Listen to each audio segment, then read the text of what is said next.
सर्वांना जय गुरु.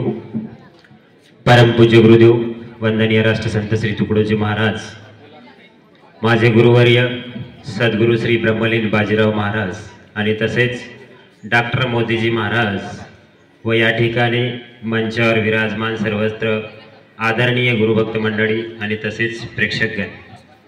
मित्र हो, मी श्रीनिवास नथुजी खाडे.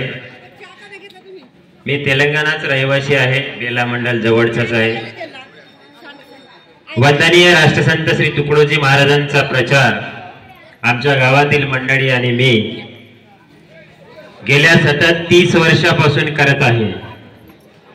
वंदनीय राष्ट्रसंत श्री तुकडोजी महाराजांचा एकमेव प्रचार आमच्या भागातील माझे गुरुवर्य सद्गुरु ब्रह्मलीन सद्गुरु श्री बाजीराव महाराजांनी आणला. अनेक वर्षापासून लोकांमध्ये हा भ्रम होता की वारकरी संप्रदाय वेगळा आणि गुरुदेव सेवा मंडळ वेगळा.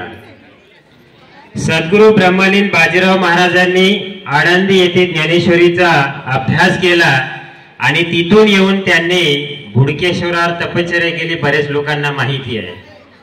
त्यानंतर त्यांनी वारकरी संप्रदायाचा हरिपाठ आणि वंदनीय राष्ट्रसंत श्री तुकडोजी महाराजांची सामुदायिक प्रार्थना आणि ध्यानपाठ व ग्रामगीत या दोन्हीचा सांगड करून आज प्रत्येक गावोगावी तेलंगणामध्ये, चंद्रपूर जिल्ह्यामध्ये, यवतमाळ जिल्ह्यामध्ये सामुदायिक प्रार्थना गावोगावी लावण्याचं कोणी काम केलं असेल तर ते आहे वंदनीय ब्रह्मलीन सद्गुरु श्री बाजीराव महाराज.